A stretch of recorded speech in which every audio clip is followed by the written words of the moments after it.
Hey everyone, before this story goes any further, take a second to breathe this in because what you are about to hear is not just a story, it is a warning, a mirror, and a rise. If you believe in truth coming to light, in karma moving quietly but decisively, and in black woman resilience that refuses to be erased, then pause right now like this story, subscribe for more stories that reclaim power, and welcome to Black Queen Dominion. This story begins long before the police ever entered the picture. It began in silence. And trust. In years of obedience mistaken for loyalty. I was raised to believe that family came before everything, that sacrifice was proof of love, and that questioning authority, especially parental authority, was betrayal. I carried those lessons like sacred scripture, never realizing they were chains disguised as values. By the time I turned 28, I had saved $140,000. Every dollar carried a memory. Long shifts that bled into mornings. Promotions earned through exhaustion. Vacations skipped. Nights spent choosing responsibility over rest. That money represented freedom, a future, a quiet exit plan from dependence I never spoke aloud. My parents knew I was responsible. They praised my discipline publicly. They trusted me just enough to lean on me privately. It started small, as these stories always do. Requests framed as temporary. Emergencies framed as unavoidable. A medical bill here. A business opportunity there. I was told it was safer if they managed the funds collectively, that family money should sit under one roof. Their roof. They framed it as wisdom, as protection, as tradition. I transferred the money in stages, each transfer accompanied by reassurance and gratitude that felt convincing enough to silence my growing discomfort. I did not notice the shift immediately. Trust has a way of numbing intuition. But slowly access turned into excuses. Statements turned vague. Questions were met with irritation. The tone changed from appreciation to entitlement. I was reminded of everything they had done for me, every sacrifice they claimed I owed repayment for. My savings stopped being mine in their language. It became family money. Their money. When I finally asked for a full account summary, the atmosphere hardened. The warmth disappeared. The conversation turned cold without ever becoming loud. I was told to be patient. I was told I was being ungrateful. I was told family doesn't question family. The request I made, calmly and respectfully, was treated like an attack. Weeks passed. Then months. The unease grew into certainty. My savings were gone. Not misplaced. Not delayed. Gone. Withdrawn in pieces. Redirected. Spent. My parents avoided eye contact. They spoke around the truth without ever touching it. I began documenting everything quietly. Bank transfers. Dates. Emails. Texts. I stopped confronting and started observing. What hurt most was not the money. It was the realization that the people who raised me, who taught me integrity and discipline, had no intention of returning what they took. They expected silence. They expected obedience. They expected me to absorb the loss as another family sacrifice. They underestimated the woman they raised. I didn't cry in front of them. I cried in private, where grief turned into resolve. I consulted financial advisors anonymously. I researched legal definitions of fraud and coercion. I learned what consent actually meant in the eyes of the law. I learned that trust does not cancel accountability.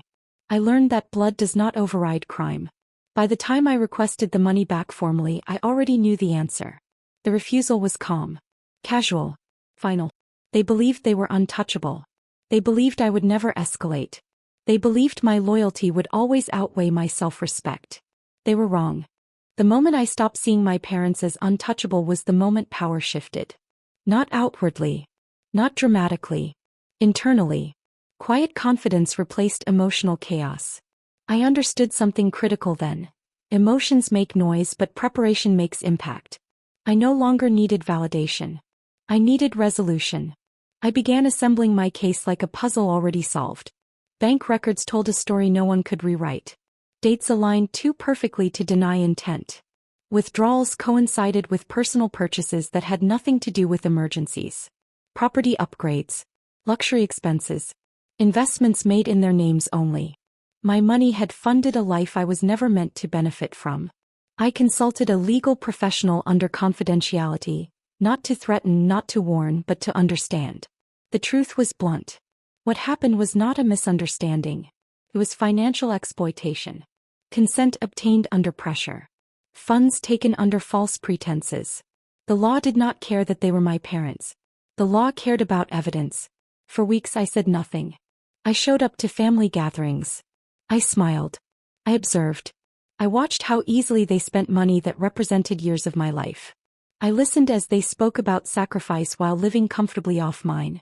That silence was strategic. Every interaction confirmed my decision. When I filed the report, it was not emotional. It was factual. Dates. Amounts. Documentation. The officer listening did not react dramatically. They didn't need to. The evidence spoke clearly.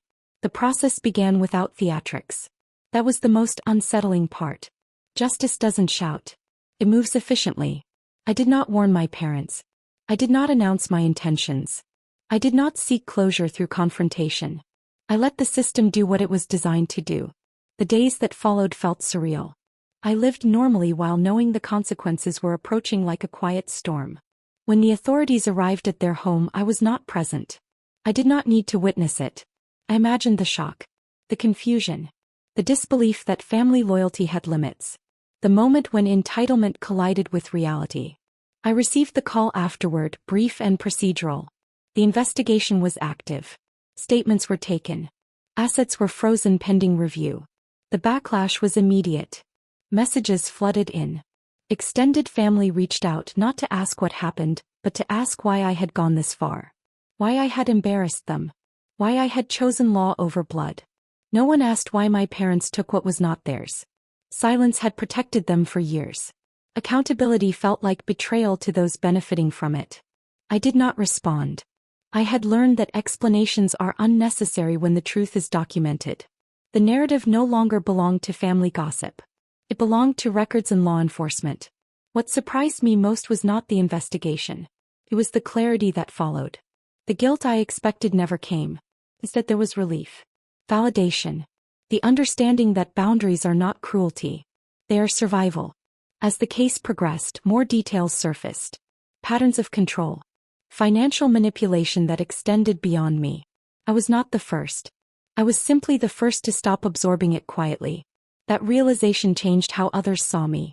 Not immediately, but eventually. I reclaimed more than money in that season. I reclaimed authority over my life. I stopped shrinking to maintain peace. I stopped carrying shame that was never mine.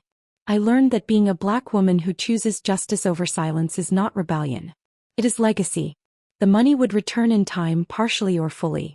That was no longer the center. The real victory was dismantling the belief that I was obligated to suffer for family harmony. The police didn't end my family. They ended a cycle. The weeks after the investigation began felt strangely quiet, like the calm that settles after a storm has already changed the landscape. The noise of accusation, guilt, and emotional chaos faded, replaced by something unfamiliar but steady: clarity. For the first time in my adult life, I was not reacting to family pressure. I was responding to my own needs.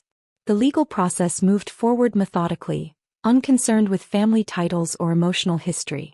Accounts were reviewed. Assets were traced. Each update confirmed what I already knew but had once been too afraid to accept. My instincts had been right all along. The betrayal was real, and so was my strength for confronting it. I moved out of the emotional orbit of my family. Not dramatically, not with announcements or confrontations, but intentionally. I limited contact. I protected my peace. I stopped explaining myself to people who were invested in misunderstanding me. Distance became a form of healing. Silence became a shield. Financially, I tightened my world. I revised my plans, knowing recovery would take time. I focused on stability over speed. I returned to the discipline that built my savings in the first place, this time guided by wisdom instead of trust. I opened new accounts in my name only. I restructured investments. I educated myself deeply, determined that no one would ever hold that level of control over my future again. Emotionally, the grief surfaced in waves. Not grief for the money, but for the parents I thought I had. For the safety I believed family guaranteed. For the version of myself who thought endurance was love. I allowed myself to mourn that illusion fully. Healing required honesty, and honesty required letting go of fantasy. As words spread quietly through extended circles, reactions varied. Some people distanced themselves, uncomfortable with accountability. Others watched silently, absorbing the lesson without saying it aloud. A few reached out privately, admitting they had endured similar patterns but never dared to challenge them. My decision became a mirror for others, whether they liked what they saw or not. What I didn't expect was how empowered I would feel reclaiming my narrative. I stopped seeing myself as a victim of circumstance and started recognizing myself as a woman who survived financial abuse and chose justice anyway. That shift changed how I walked into rooms, how I negotiated, how I planned. Confidence replaced hesitation. Boundaries replaced fear. Opportunities began to align, not magically but intentionally. I pursued career moves I had delayed out of obligation. I accepted projects that aligned with my long-term vision instead of family expectations. My time became my own. My energy followed. The investigation uncovered layers I had never fully seen. Patterns of manipulation that extended years back. Financial decisions made without transparency. Control disguised as care. Each revelation was painful but also liberating. The truth, once exposed, lost its power to wound. When the first portion of my funds was officially recovered and returned, I felt gratitude but not triumph. The money came back cleaner than before, no longer carrying guilt or obligation. It was restored with acknowledgement, not entitlement. I reinvested thoughtfully, prioritizing security and growth. The rest would follow through due process. What surprised many was my composure. There was no public celebration. No victory speeches. Just quiet rebuilding. Strength doesn't always announce itself. Sometimes it moves steadily, brick by brick, until the foundation is unshakable. I invested in myself beyond finances. Therapy replaced suppression. Education replaced blind trust. Community replaced isolation. I surrounded myself with people who respected boundaries and celebrated autonomy. The difference was undeniable. Healthy support did not demand sacrifice. It offered balance. The label of disrespectful no longer bothered me. I understood that to people who benefit from your silence, your voice will always sound like rebellion. I embraced that truth fully. I was not raised to disappear. I was raised to rise, even if the lesson came through pain. By the end of that season, my life looked different. Not perfect. Not effortless. But intentional. Grounded. Free. The rebuild was not about revenge. It was about restoration. It was about breaking cycles quietly and permanently. And just when I thought the hardest part was behind me, the final consequences began to unfold in ways no one could ignore. By the time the case reached its most visible stage, I had already changed. That was the quiet irony of it all. While others braced for drama, confrontation, or collapse, I stood steady, already detached from outcomes I could no longer control. The woman who had once feared disappointing her parents no longer existed. In her place stood someone grounded in truth, prepared for whatever came next. The investigation moved from private procedure into public record. Paper trails became official findings. Asset reviews became legal determinations. What had once been dismissed as family business was now classified properly, with language that stripped away emotion and named actions for what they were. Financial exploitation. Misappropriation. Breach of trust. The words carried weight because they were accurate. I did not attend hearings seeking validation. I attended because it was necessary. I listened calmly as facts were read aloud, facts I had lived with silently for years. There was no satisfaction in hearing them repeated. Only confirmation. Only closure inching closer. My parents' image shifted overnight. Not through gossip but through documentation. The community that once saw them as pillars now viewed them through a different lens. Authority built on secrecy rarely survives transparency. People began revisiting old stories, old inconsistencies they had ignored. Truth has a way of rearranging memories once it is allowed into the room. The pressure on me intensified from all sides. Some urged reconciliation as if accountability was a phase I should grow out of. Others warned me about reputation, about family legacy, about what it meant to air dirty laundry. None of those voices acknowledged the cost of silence. None of them had lived inside my reality. I stopped internalizing advice rooted in comfort rather than justice. What struck me most was how quickly blame tried to reroute itself. Not toward the actions that caused harm but toward the person who refused to hide it. I was painted as cold, calculated, ungrateful. Labels meant to shrink me back into obedience. They failed. Once you survive betrayal and choose yourself anyway, manipulation loses its grip. As proceedings continued, restitution became unavoidable. Assets seized. Funds allocated for repayment. The system moved deliberately, ensuring no shortcuts, no favors. Watching it unfold reinforced something I had learned deeply. Justice is not emotional, and that is its strength. It does not bend for tears or titles. It responds to evidence. I focused on my life beyond the case. I expanded my career reach. I invested in projects that aligned with my values. I built routines that prioritized peace. While others fixated on my family's downfall, I was building something new. Growth became my rebellion. The emotional distance widened further. Not out of bitterness but clarity. I no longer felt responsible for managing anyone else's feelings about consequences. I had spent too long carrying emotional labor that was never mine to begin with. Letting go felt like breathing fully for the first time. There were moments of sadness. Grief does not disappear simply because justice arrives. I grieved the idea of parental protection I never truly had. I grieved the version of family that could have existed if honesty had been chosen earlier. I allowed those feelings space without letting them steer my decisions. Public perception shifted again when more details surfaced. The narrative simplified. This was no longer a dramatic family dispute. It was a documented case of wrongdoing corrected by law. The noise quieted. The truth stood on its own. I received messages from strangers who recognized themselves in my story. Women who had been financially controlled. Adult children who had been manipulated through guilt. People who had been told silence was love. My experience gave language to their own. That mattered more than reputation ever could. By the time final decisions approached, I was no longer waiting anxiously. I trusted the process. I trusted myself. The outcome would matter, but it would not define me. I had already reclaimed my identity outside of family expectation and societal pressure. The last phase was approaching. The part where consequences became permanent, where cycles either repeat or end. And I knew without doubt which direction my life was headed. The final decision arrived without ceremony, just as the process had promised. Paperwork finalized. Restitution confirmed. Legal accountability sealed.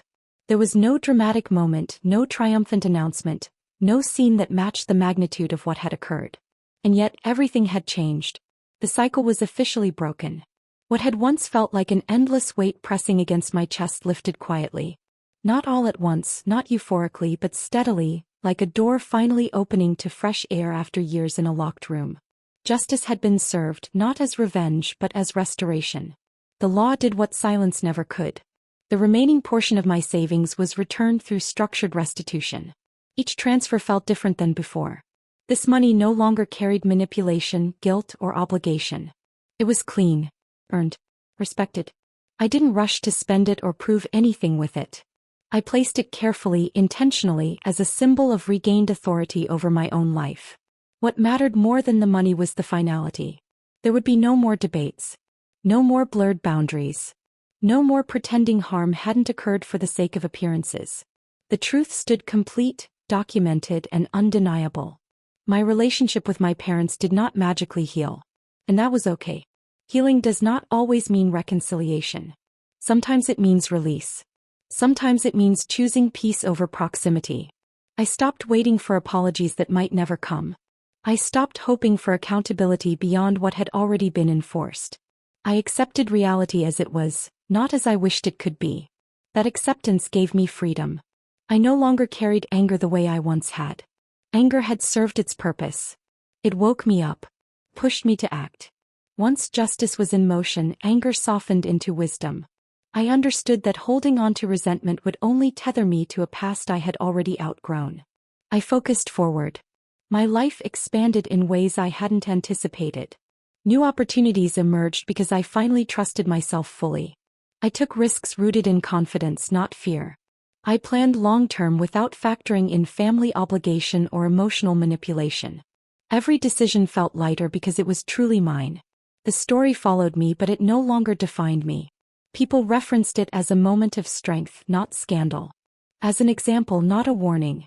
I learned that when you stand firm in truth, narratives eventually correct themselves.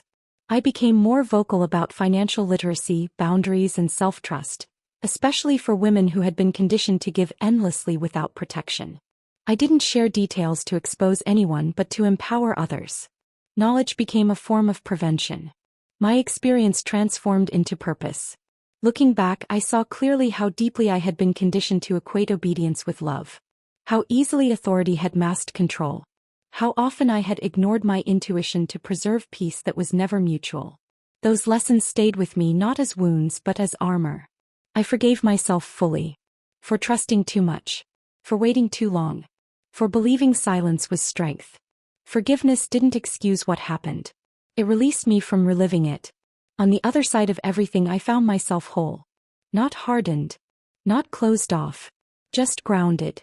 A woman who knew her worth, protected her future, and refused to inherit dysfunction disguised as tradition. I didn't win by watching anyone fall. I won by standing up and walking forward without fear. The police didn't just end a crime. They ended a cycle that could have followed generations. That was the real victory. This story was never about money alone. It was about reclaiming power that was taken quietly and returning it to its rightful owner. It was about choosing self-respect over guilt. Truth over silence. Growth over familiarity. And if you're listening to this and recognizing pieces of yourself in it, know this. You are not disloyal for protecting yourself. You are not cruel for demanding accountability. You are not wrong for choosing peace over tradition. Some queens are crowned at birth. Others earn their crown by surviving betrayal and rising anyway. This was my story. And this is how a Black queen walks away whole.